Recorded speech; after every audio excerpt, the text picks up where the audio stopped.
is exactly 12 o'clock. All right, thank you. Om Hari Om. Om Hari Om. Om Hari Om. Om Sahana Bhavatu. Sahano Bhunaktu. Sahaviryam Karava Vahai. Tejasvina Aditamastu. Ma Vidvisha Vahai. Om Shanti, Shanti, Shanti. Om, may the Divine Being look over us lovingly as a mother and father. May the Divine Being support and nourish us as a mother and father. May we have the strength and skill to study together the art of spirituality. May no misunderstandings arise amongst us. Om, peace, peace, peace be unto us and to all your beloved children everywhere.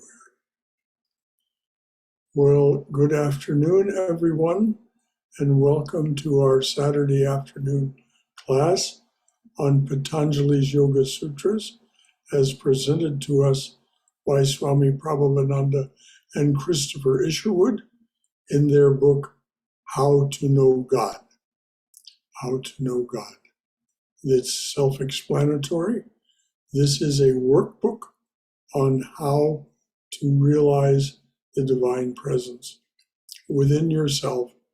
And as Christ said, it is within and without you, though you see it not.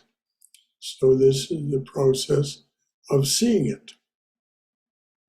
We're right at the end of the book. Jeff Sowlich is our reader, and he's with us today, and he will tell us where we are to start. But before we proceed, is there anything from anyone from previous sessions or from any other concern or question you may have about spiritual practice? Anything at all that you would like to bring up before we start the reading? All right. Well, Jeff, please proceed. Most certainly. We are in the last chapter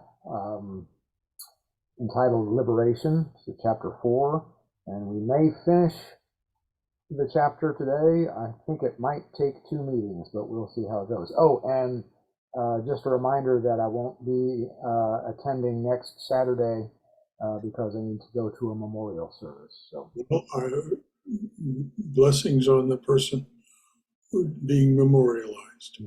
Thank you. So the next 3 sutras are grouped together, 12, 13, and 14. Sutra 12. There is the form and expression we call past, and the form and expression we call future. Both exist within the object at all times. Form and expression vary according to time, past, present, or future. Repeating Sutra 12. There is the form and expression we call past, and the form and expression we call future. Both exist within the object at all times. Form and expression vary according to time, past, present, or future. Now, before we go on, does everyone understand what's meant by past, present, and future are contained within the object at all times? All right, I won't comment just now, but we'll wait and see what the Swami has to say for commentary. And if necessary, or if I think it's needed, I'll add to that. But it's a very important idea for us to assimilate that all that exists within any object, past, present, and future, exists within that object from the time of the thought of its creation, not to mention the creation itself. So thank you, Jeff. 13. 13 begins with the word they, and so I believe that refers to the form and expression of past, present, or future. They are either manifest or subtle according to the nature of the gunas. Repeating 13, they are either manifest or subtle according to the nature of the gunas. And 14, since the gunas work together within every change of form and expression, there is unity in all things. Repeating Sutra 14, since the gunas work together within every change of form and expression, there is a unity in all things. The Gita teaches that which is non-existent can never come into being, and that which is can never cease to be. The forms and expressions of an object may change, but all these changes of form and expression have existed and will continue to exist, potentially, within the object. The past and future exist within the object in an unmanifested, subtle form. Nevertheless, they are there. Nothing in the universe is lost. All objects are compounded of the gunas. The gunas may project a gross manifestation, that is to say, a visible and tangible object, or they may project a subtle manifestation not apparent to the senses. Further, they may alter their interrelationship so that, for example, rajas becomes dominant in place of sattva, in which case the form of the object may change entirely. But since the three gunas never cease to be present in one or another combination, the object preserves an essential unity, even in the diversity of its forms and expressions. Hence we see that the same mind exists essentially throughout the many rebirths of the individual. It is only the play of the gunas that makes the mind alter its form and expression in different incarnations, now seemingly predominantly evil, now predominantly good. In the mind of a good man, the past evil impressions still exist in subtle form, and the future expressions, whatever they are to be, exist also. How then is liberation possible? Patanjali has already answered this question several times, and he has restated his answer in Aphorism 11 of this chapter. Our subconscious tendencies, he says, have their basis in the mind. Therefore, a man must cease to identify himself with the mind in order to win liberation. When he knows beyond doubt that he is the Atman and not the mind, he is made free from his karma. The mind of a liberated soul, with all its past, present, and future impressions, has no longer any existence as a phenomenal object, but it is not lost. It is resolved back into undifferentiated matter, prakriti. There is a Hindu saying that the knowledge of the illumined soul turns both present and future into past. That concludes the commentary. So any comments, concerns, or questions? Any comments from your own wisdom or experience, or any concerns or questions that any of that gives rise to? Brother Shankara, I am understanding this from the point of view of potential, that it is all contained within the object, or it is all contained within us, and maybe that points to the illusory nature of time, but that it's all one, that it's all whole. So am I somewhere close to understanding this correctly? Say it again, the question. That my understanding of this is talking about the potential that past, present, and future are always present in every object. Yes. In every soul, in every jiva. And by the same token, What we call good or evil is always present in various degrees in each of us during our various incarnations. Yes. But let's use a very tangible example. There was just this Hurricane Idalia. Oh, yes. Now, and I'm sure you're very aware of that living where you live. Now, before it became any kind of storm at all, it was a very benign, sunny spot in the South Atlantic. Very beautiful. But then, because of the warm, read Rajas, because of the Rajasic activity of the warm water, it became more active. And because of various factors having to do with the mathematics of the spin of the Earth, it begins to rotate.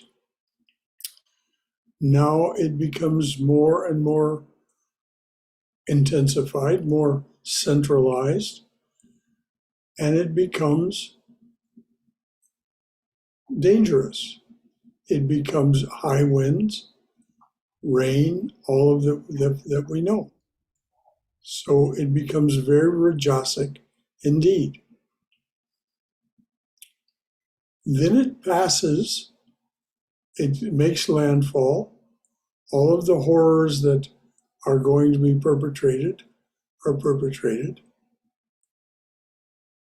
And then it passes again into a more benign form, a simple storm, thunderstorms, and so on, until it's nothing more than just rainfall.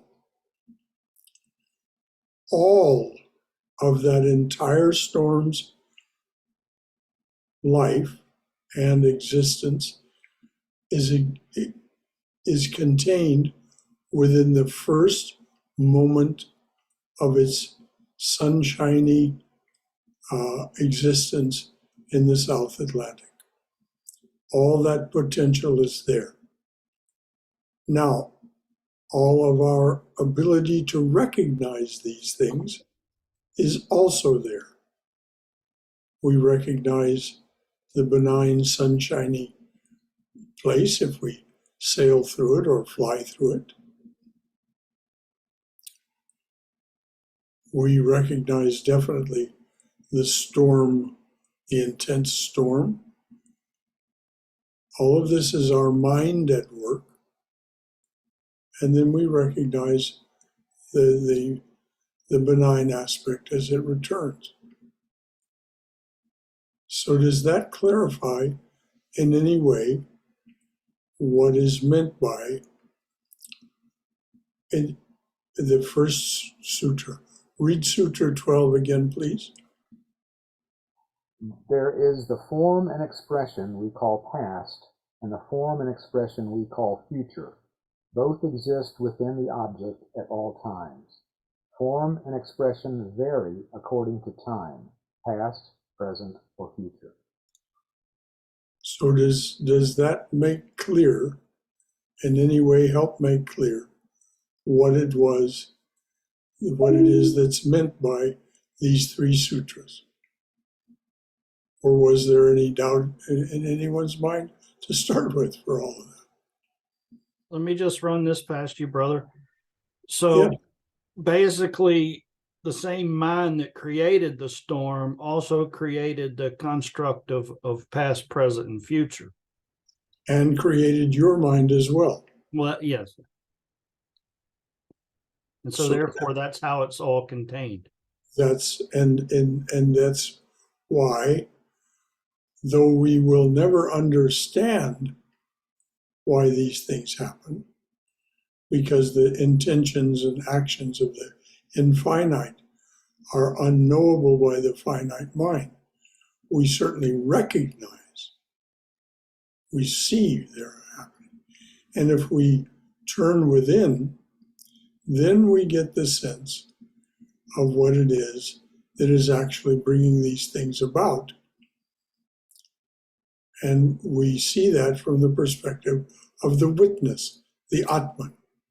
We see that there is an agent, a divine motive, a divine creatrix. And we think of it as feminine, a divine creatrix that is making these things happen. But we see that from the perspective of the witness. It's not something that we're participating in. It's something that we simply see happening as if a motion picture was being projected on the screen of our awareness. Then get it, Brahmadas?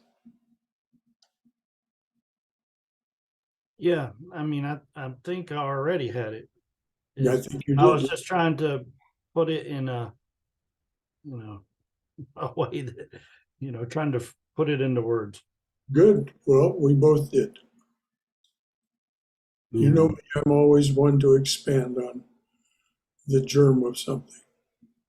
But of course, my understanding personally is and it may or may not be correct, but it's all mind. And at the level of the Atman, it just sees it as mind and therefore is not concerned. Precisely. It arises, it acts, it passes away. So no concern, no reason for concern. Anything else from anyone? Actually, I'm kind of reading the first paragraph, what the Gita teaches, and that couple of lines almost mirrors the Sankhya philosophy of how the unmanifest Prakriti manifests and then again reverts back and unmanifests. And if I connect that to Sutra number 17 in the first chapter, which is Sampragyata Samadhi, that seemingly actually had an explanation saying that when you're doing samadhi or meditation, it is nothing other than the opposite of manifesting the Prakriti to unmanifest. And so this all seems like that's what they're saying. You have to be unmanifest, that exists, it manifests, and then it goes back to unmanifest. And similarly, if something is not manifested, then it can never be unmanifested. So it's like everything existed either in the unmanifested or the manifested format. Very good, Bhaskar. As always, your connections are very accurate and very thoughtful. Thank you for bringing all that forward. Anything else from anyone?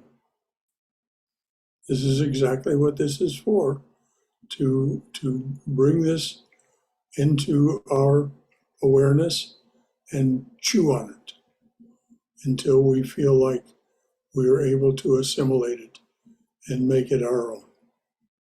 Otherwise, there's no purpose to studying these things. I haven't exactly found it yet, but it reminds me of what Sri Ramakrishna was saying about when he had to cleave Kali in two to go past the mother, in the sense that to realize that it's mind, basically. And even our what we think we know about the mother or Sri Ramakrishna is mind, and we have to go past it. Ultimately, yes. But when we do, it is not an act of will. It is an act of grace that we somehow no longer identify with mind, body, intellect. We identify with the Atman and what the Atman knows. But you're right, Sri Ramakrishna had to cleave the mother in order to realize the absolute, the non-dual. He had to, so to speak, kill the dual. Very difficult for us, very difficult. And when it happens for us, as Sri Ramakrishna might have said, it was an act of grace prompted by Totapuri's teachings that enabled him to do what he did, to cleave the mother in two and free himself from the constant, imminent mental and physical knowledge of her.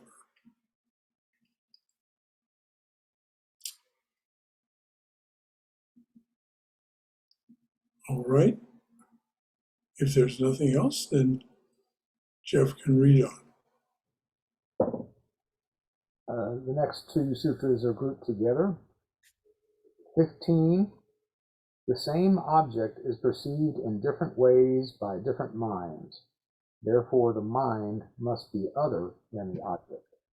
Repeating Sutra 15. The same object is perceived in different ways by different minds.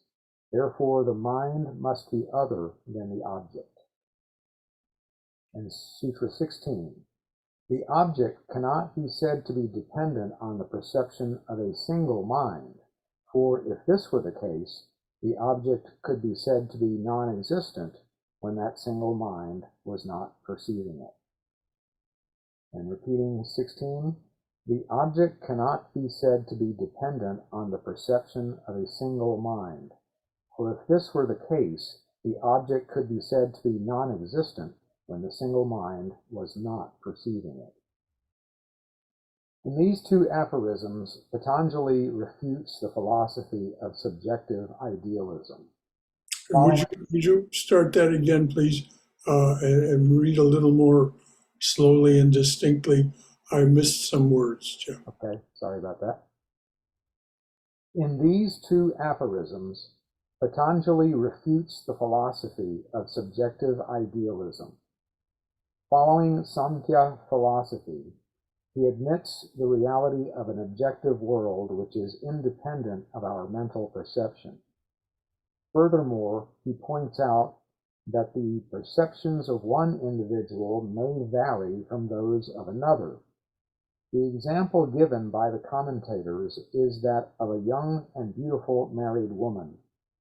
She brings joy to her husband, causes other women to be jealous of her beauty, arouses lust in the lustful, and is regarded with indifference by the man of self-control. Which of these observers knows her as she really is? None of them. The object in itself cannot be known by sense perception. That concludes the commentary.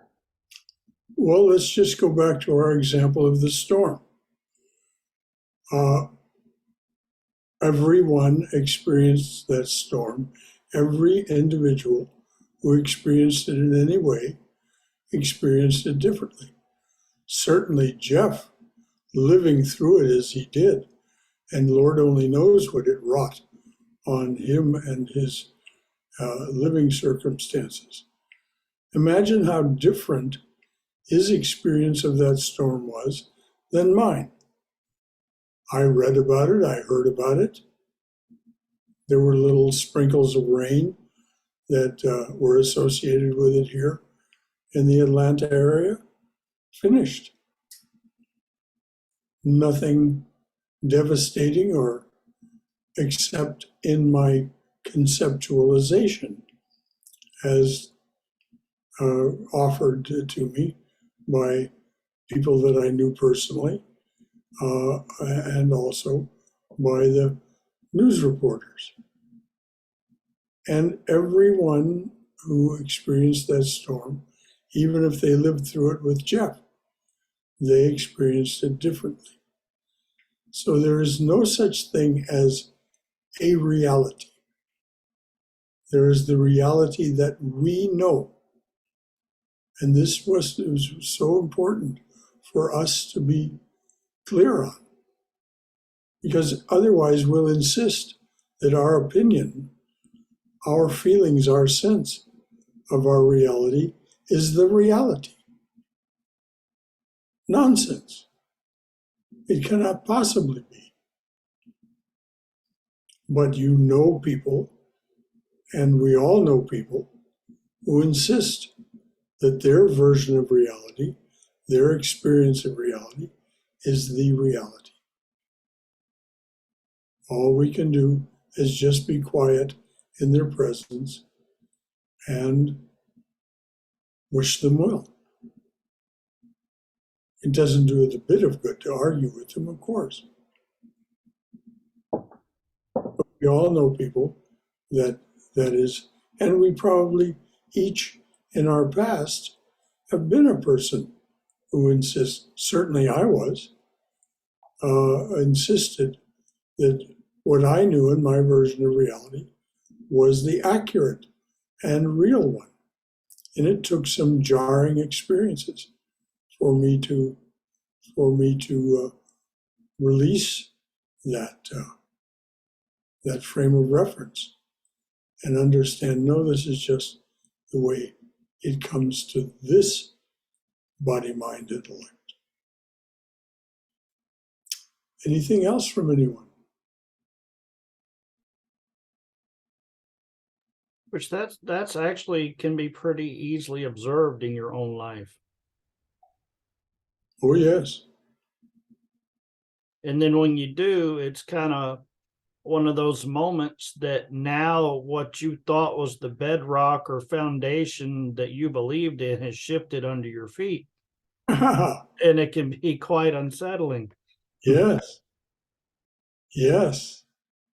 Particularly when you begin to appreciate what the saints and sages have said about it, which is at least a more informed reality than our own. And they say things that seem inconceivable to us. I mean, because really it's like if there's only one point on the map, you really can't comprehend, there is no real point of reference. And then if that reality shifts and now there's more than one point of reference on the map. So, it kind of takes you from one dimensional to 2 or 3 dimensional. Yes, very well said. And suddenly it's much harder to grasp. It's much harder to get and finally we release our ability to try to hold it in place. Because that's not what's meant in any event, we're told by the saints and sages. It's meant to simply come into existence, become manifest, serve its purpose, as Bhaskar was saying about chapter 1 of the Gita, serve its purpose, and then pass away. Of course, Krishna uses the example of the body as a garment. The body, that which manifests the body, is not manifest to the senses. Then it manifests the body, is manifest to the senses, goes through birth, youth, old age, and finally death. The garment, the body, is worn out, and so it's cast aside. And the being that was manifesting the body, that divine individual, which we call soul or Atman, becomes unmanifest again until, if appropriate, it takes a new garment. And here we are, each of us in our garments, at some point along that spectrum between birth and death, some of us older than others. But we become very clear that we have no idea really what this is all about. We can get some sense of it through meditation. As John O'Donohue says, we did come here for a particular purpose. We can come to know that purpose through interior work. We can come to know what it is that we why we came here. It's a long process for most of us. It's in the latent subconscious, what it is that brought us here and what our, so to speak, mission is.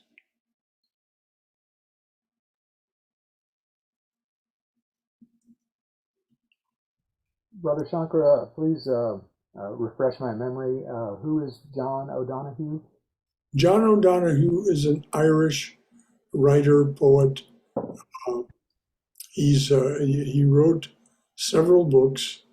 One of them, most well known, is something called Anam Cara. Anam, A-N-A-M, Cara. It's Celtic for soul friend. Anam, soul, Cara, friend. So in this book, he describes at great length his version of the nature of reality. And being what seems from this point of view, since he seems to be an illumined soul, it's well worth listening to what he has to say. And thanks for lunch, dear. Someone just brought my lunch. And so O'Donohue talks about in Anam Cara the fact that each of us, as an embodied being, he says, the soul is not in the body. The body is in the soul. The soul is the creative. It creates the body, and it creates it for some reason or some purpose. This is what he asserts. And it's fascinating because he doesn't qualify it, doesn't say that maybe this is so. From his perspective as what appears to be an illumined soul, like all the illumined souls, he says, this is how I perceive it. This is how it's so. It's so. Now, as we know, there are many, many illumined souls. We choose who to listen to. Right now, we're listening to the illumined soul Patanjali, who certainly doesn't disagree with John O'Donohue in the fact that he seems to definitely take the Sankhya idea that the intellect and the ego have created each individual human being for some purpose. And the purpose is a mixture of the three gunas. And then it's all very complicated within Sankhya, but that's how it reads out. Each individual human being is created for some purpose or mission.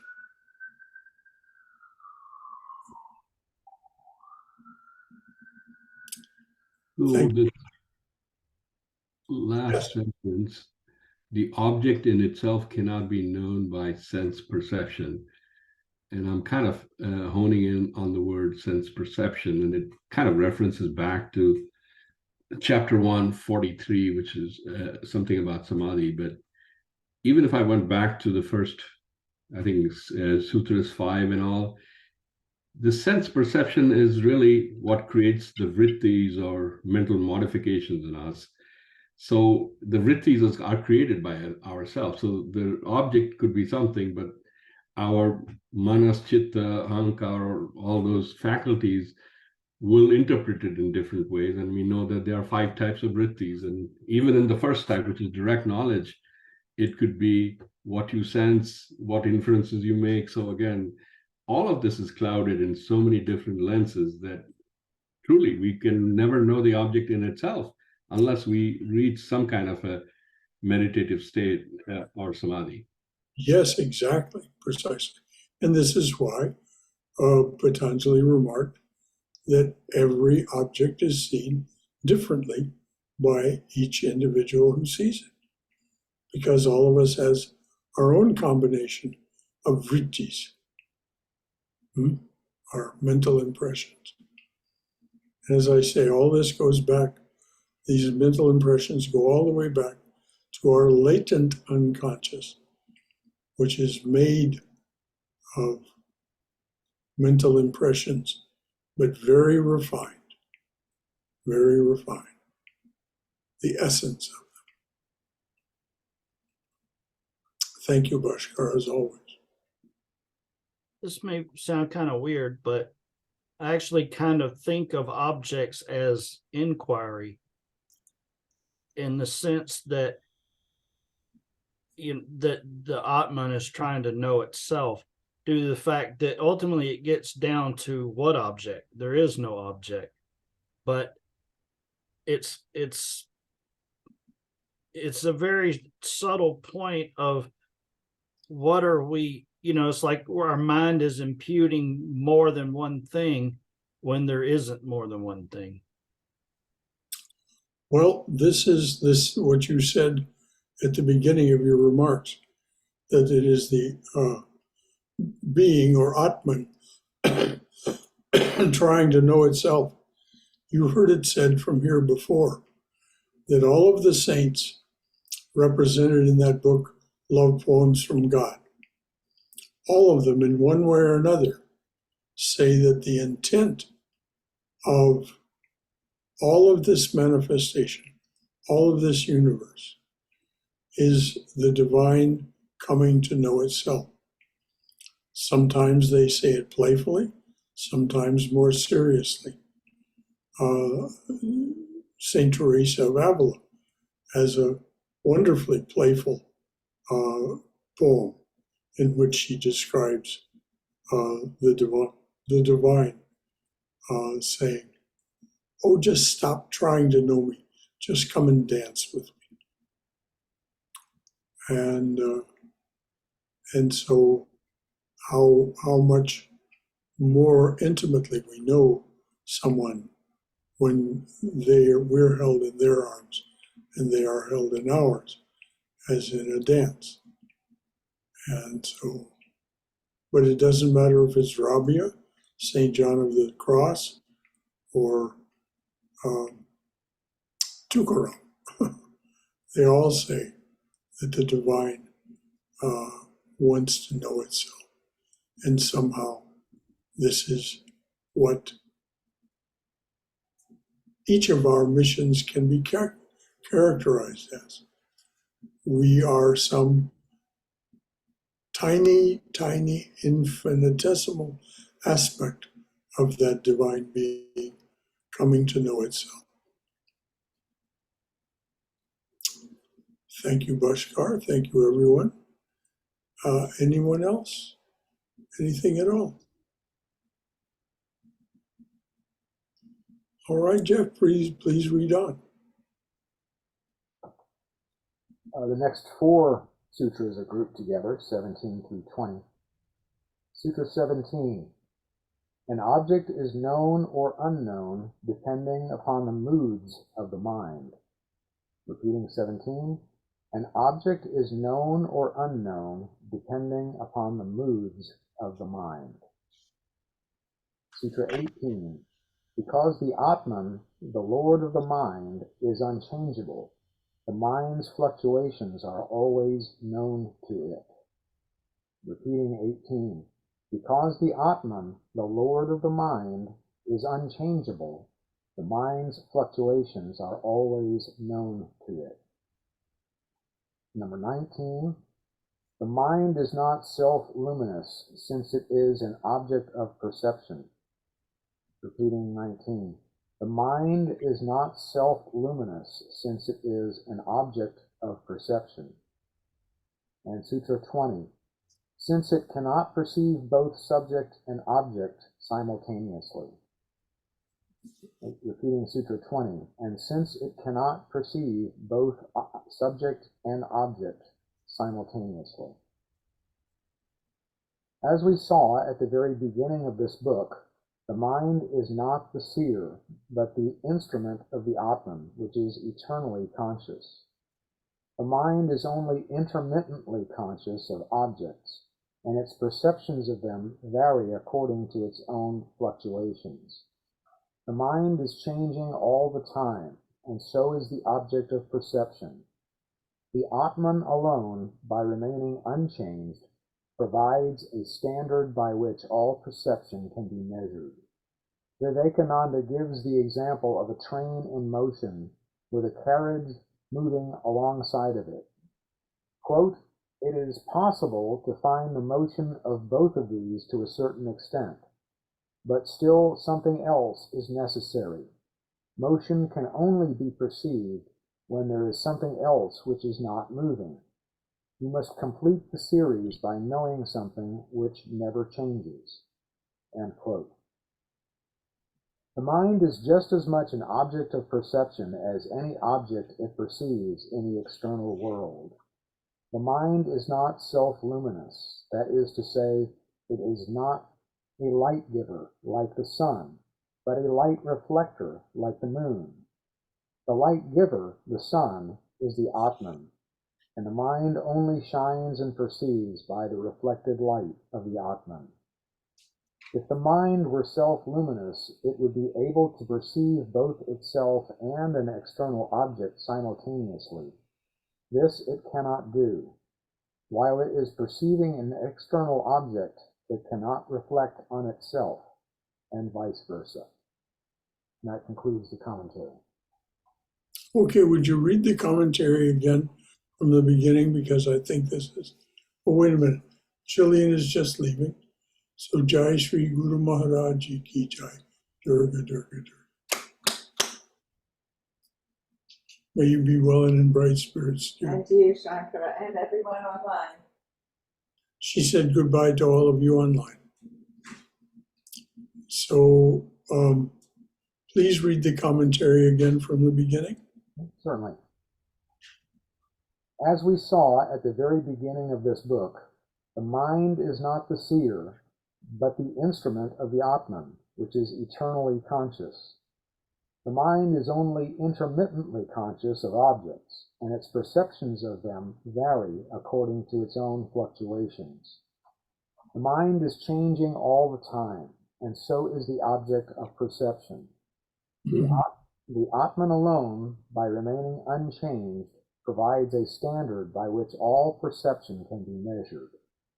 Vivekananda gives the example of a train in motion with a carriage moving alongside of it. Quote, "It is possible to find the motion of both of these to a certain extent, but still something else is necessary. Motion can only be perceived when there is something else which is not moving. You must complete the series by knowing something which never changes." End quote. The mind is just as much an object of perception as any object it perceives in the external world. The mind is not self-luminous, that is to say, it is not a light giver like the sun, but a light reflector like the moon. The mind giver, the sun, is the Atman, and the mind only shines and perceives by the reflected light of the Atman. If the mind were self-luminous, it would be able to perceive both itself and an external object simultaneously. This it cannot do. While it is perceiving an external object, it cannot reflect on itself, and vice versa. And that's the end of the commentary. Doesn't all of what the Swami just said shake our belief in our dependence on body, mind, intellect as a truth, a reality, something that is concrete and stable, something we can depend on? It must shake our faith in that. They're always changing. The objects they're perceiving are always changing.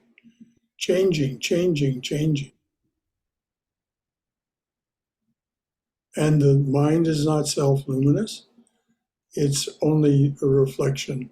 Its luminosity, its ability to perceive, is only a reflection of the Atman, we must divorce ourselves from the idea that we are the body, mind, intellect.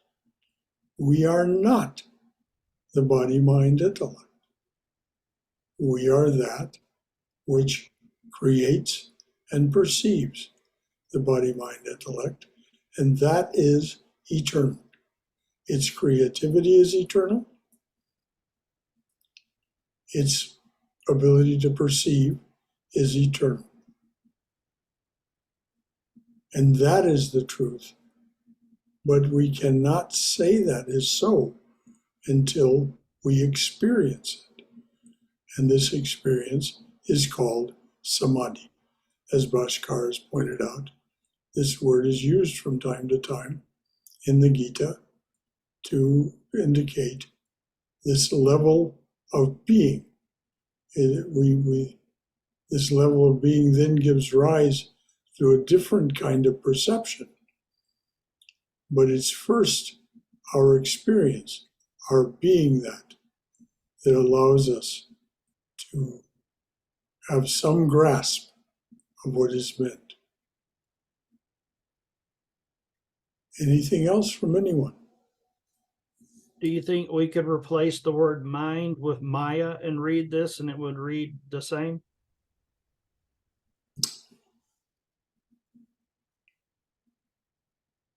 Maya is mind is an aspect of Maya. Maya is bigger than the mind, so perhaps I hadn't thought about it in that way. Bhagavan does. Maya is the entire projection of which it is itself a reflection, of course, and our minds are part of that reflection. But I think the answer to your question must be a qualified no. Though I would have to read it all with that and with replacing it to see. But I mean, it's through Maya that the Atman is trying to see the reflection. no, Not? Atman is the creator. Atman is Brahman. But you don't think that the Maya is the means of inquiry? No, Maya is not the means of inquiry. Maya is all that is created by the energy that is reflected from Brahman or Purusha, and Atman is part of that. There's no inherent inquiry in Maya. It is the inquiring soul is that which is discovering that which has been created by Maya. So we mustn't get these backwards. Brahman, Atman are primary. Maya and everything else that we can talk about or think about is secondary. Does that make sense, Bhagavan Das? Yeah, but I don't see how that makes what I'm saying untrue. Well, just say it again then, and let's see if we can rationalize it. Basically, the Atman cannot see itself. It can only try to see it or know itself through the reflection of Maya, is what I'm trying to say, basically. I say something? Yes, please. Hi, Om Shankaraji. I think what, according to the books, they say the individual it is called ignorance, whereas the collective is called Maya. So actually, that is the difference between when you're talking about individuality, that is ignorance. And all these, the words are the thing what I am trying to understand, and especially the way you connected with the storm is wonderful. The thing that's what we have to understand all, this because the Maya has two aspects, like the Vidya Maya and Avidya Maya. In other words, they both are in us, but the mind is the only one that helps us to reach to the higher level. But at the same time, we have to learn how to transcend the mind, because mind is also part of the Maya. This is the inert object. It is not the consciousness. Let me try to see if I can answer this, because Balakrishna, what you were trying to explain and what Bhagavan Das is asking, if you're using the word Maya and Vidya and Avidya, some of that is belonging to the Vedanta pillar of philosophy. This is Patanjali, and Patanjali is in the Sankhya element of philosophy. So what we are talking about Maya is really Prakriti, and Prakriti is both unmanifest and manifest. When you actually quieten all the vrittis, it is unmanifest, and the Purusha or the Atman can see itself. When it is manifest, which is Prakriti, is having all the vrittis, and if you go back to, I think Swamiji has 24 tattvas or 24 elements, mind is one of those elements. And when it is manifested, mind is actually part of the Prakriti. So you need to quieten the vrittis in this 24 elements, mind being one of them, and then you will get to the Purusha, which is pretty much the essence of the second sutra, Chitra Vritti Nirodha, or cessation of all mental modification. As always, well said, Bhaskar. Whether that resolves what was in Bhagavan Das's mind, I don't know, but it certainly could. Brother Rajiv here. Yes, Reggie. And I don't know if it's connected, but I think it's connected in my mind. But in a very practical way, sometimes if there are situations where, whatever this Maya is and whatever you hold on to slips from your feet, and then it's too much to bear at times. And then you're forced to hold on to something. What is it that I can hold on to? What is it that is permanent? And I think in times of like great stress, where everything that you believe sort of slips away, then you do find something that you can hold on to. I don't know if it's Atman or Brahman or whatever it is. But there is peace there. And I think the condition for holding on to that is just giving up everything. Like, Well, if you can do that, Rajiv, if you can give up all of your dependence on all of your habits and all of your vrittis, as Bhaskar was bringing, if you can truly do that and just say, there's something behind, it's always there, I can always depend on it, I can always take refuge there. Well, this is exactly what Chaitanya's prayer is all about, that you can take refuge in that. But it's a very hard path. It's I'm not sure. Maybe there's something more easier and sweeter.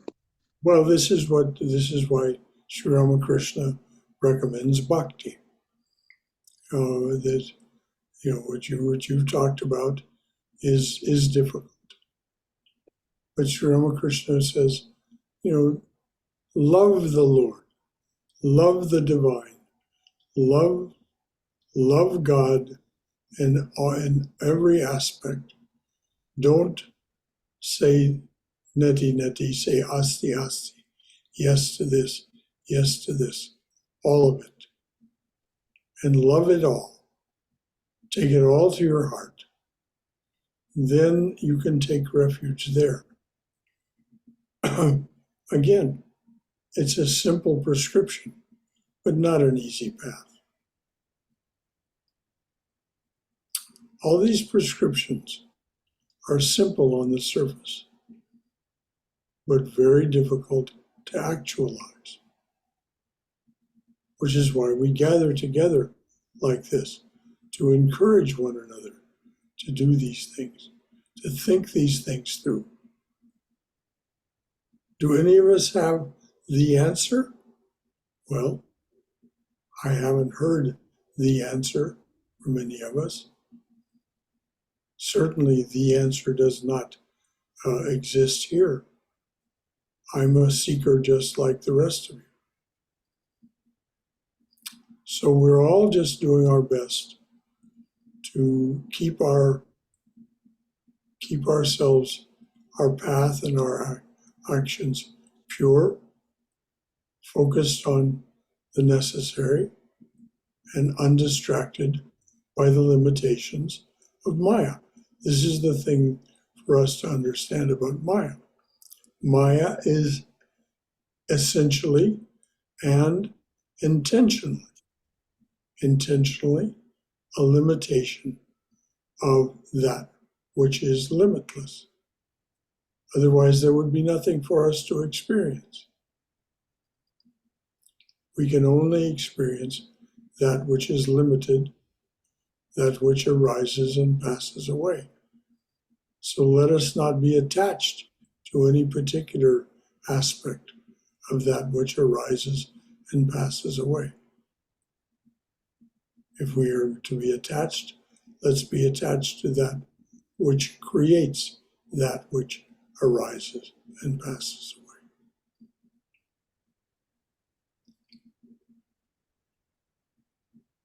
Anything else from anyone? Yes, brother, I was taking all this in and thinking about how part of the many tricks that Maya pulls on us is the seductive tendency that we all have to identify ourselves with the mind and the body. Oh, yes.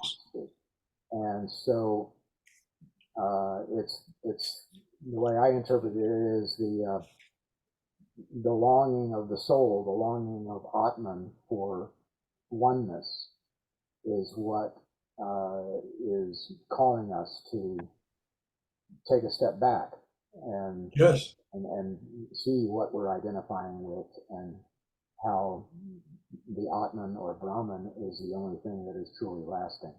And this is why we must turn inside through spiritual practice so that we hear that still silent voice of the Atman, of the truth within us. And it's not a voice that speaks in words, but it is a voice that we can hear when we listen quietly and intently, when we, as Bhaskar says, when we quiet the vrittis. The fewer the vrittis, the more that which creates the vrittis is apparent to us. So it's time to wind this one up. As you said, Jeff, we'll need another Saturday at least before we finish up. So anything further from anyone before I chant us out? All right. Jai Shri Guru Maharaj Ji Ki Jai. Durga, Durga, Durga. May we be safe. May we be healthy.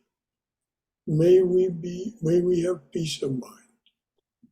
May we be cheerful, and may we be secure in the knowledge that we are always in the loving and protective embrace of the Divine Being as our Mother and Father.